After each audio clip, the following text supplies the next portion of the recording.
کبھی سوچا ہے کہ کچھ عادتیں چاہے وہ ہمیں خوشی نہ بھی دے رہی ہوں، انہیں چھوڑنا اتنا مشکل کیوں ہو جاتا ہے؟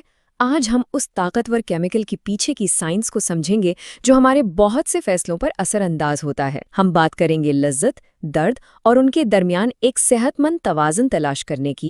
تو آئیے اس سوال سے شروع کرتے ہیں جو ہم سب کو کبھی نہ کبھی پریشان کرتا ہے۔ آخر ہم ایسے کام کرتے ہی کیوں ہیں جو ہمیں خوشی نہیں دیتے؟ چاہے وہ گھنٹوں فون پر سکرولنگ ہو یا میٹھی چیزیں کھاتے رہنا۔ اس رویے کے پیچھے اصل میں ایک بہت گہری سائنسی وجہ چھپی ہوئی ہے۔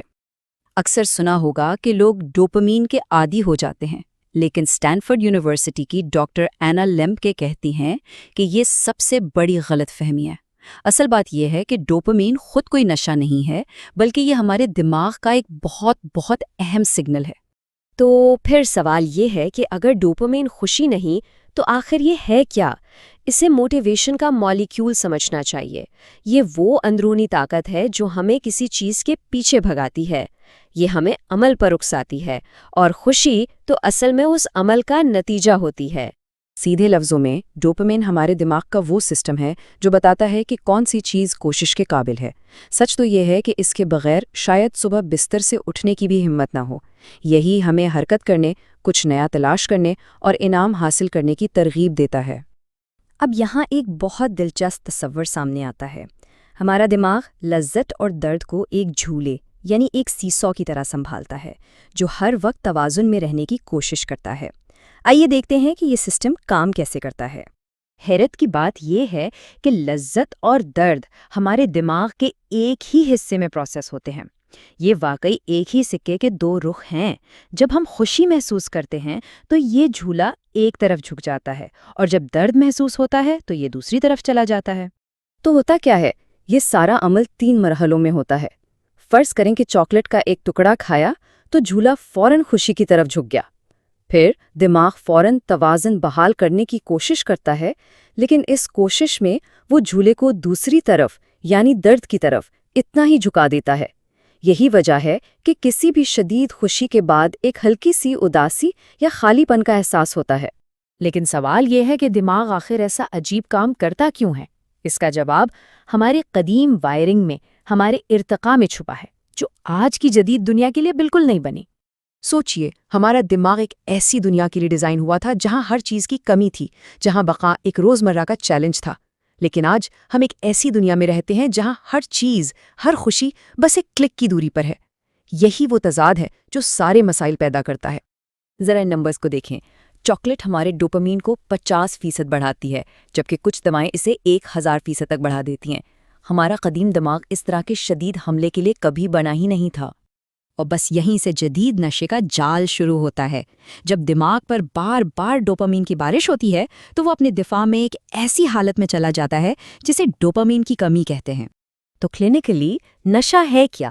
سیدھی سی بات ہے، نقصان کے باوجود کوئی کام کرتے رہنا۔ اور یہ صرف منشیات تک محدود نہیں ہے، یہ ویڈیو گیمز، سوشل میڈیا، یہاں تک کہ کام کی زیادتی پر بھی لاگو ہو سکتا ہے۔ جب ایک ہی خوشی بار بار حاصل کی جاتی ہے تو دماغ خود کو بدل لیتا ہے۔ وہ ڈوپامین وصول کرنے والے ریسپٹرز کو کمزور کر دیتا ہے۔ نتیجہ، اب وہ چیز خوشی نہیں دیتی، بلکہ اس کا مقصد صرف نارمل محسوس کرنا اور تکلیف سے بچنا بن جاتا ہے۔ اور نشہ انسان کو بالکل اکیلا کر دیتا ہے۔ ڈاکٹر لیمبکے خود بتاتی ہیں کہ وہ اپنے خاندان سے چھپ کر رومانوی ناول پڑھتی تھیں۔ یہ چھپنے کا رویہ نشے کی ایک عام علامت ہے، کیونکہ انسان شرمندگی اور احساس جرم کا شکار ہو جاتا ہے۔ اور یہ مت سمجھیے کہ یہ کسی اور کا مسئلہ ہے۔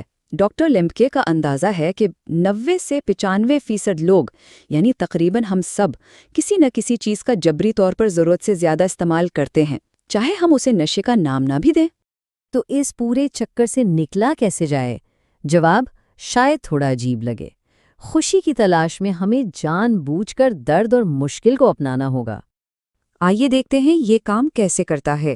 جب ہم جان بوجھ کر کوئی مشکل کام کرتے ہیں جیسے سخت ورزش، تو ہم اپنے دماغ کے جھولے کو پہلے درد کی طرف دھکیلتے ہیں۔ اس کے جواب میں دماغ توازن بحال کرنے کے لیے لذت کی طرف جھکتا ہے۔ اس سے ڈوپامین میں ایک سست اور دیرپا اضافہ ہوتا ہے جس کے بعد کوئی منفی اثر نہیں ہوتا۔ تو یہ مشکل کام ہے کیا؟ جیسے کہ شدید ورزش کرنا، ٹھنڈے پانی سے نہانا یا کوئی ایسا ذہنی کام کرنا جس میں پوری توجہ لگانی پڑے۔ یہ تمام سرگرمیاں ہمارے دماغ کے انعام کے نظام کو ایک صحت مند اور پائیدار طریقے سے متحرک کرتی ہیں۔ تو اب سوال یہ ہے کہ اس ساری معلومات کے ساتھ اپنی زندگی میں ایک پائیدار توازن کیسے لایا جائے؟ ایک بہترین طریقہ ہے ڈوپامین فاسٹ۔ کوئی بھی ایسی عادت جو پریشان کر رہی ہے اس سے صرف 30 دن کے لیے پرہیز کریں۔ اس سے نہ صرف دماغ کو ری سیٹ ہونے کا موقع ملے گا بلکہ یہ بھی واضح ہو جائے گا کہ وہ عادت زندگی پر کتنا اثر انداز ہو رہی تھی۔ اور آخر میں یہ ساری سائنس ہمیں ایک بہت گہرا سبق سکھاتی ہے۔ جب ہم اپنی زندگی کی باغ ڈور اپنے ہاتھ میں لیتے ہیں تو یہی عمل ہمارے اندر طاقت، فخر اور خود اعتمادی پیدا کرتا ہے۔ یہی تبدیلی کا پہلا اور سب سے اہم قدم ہے۔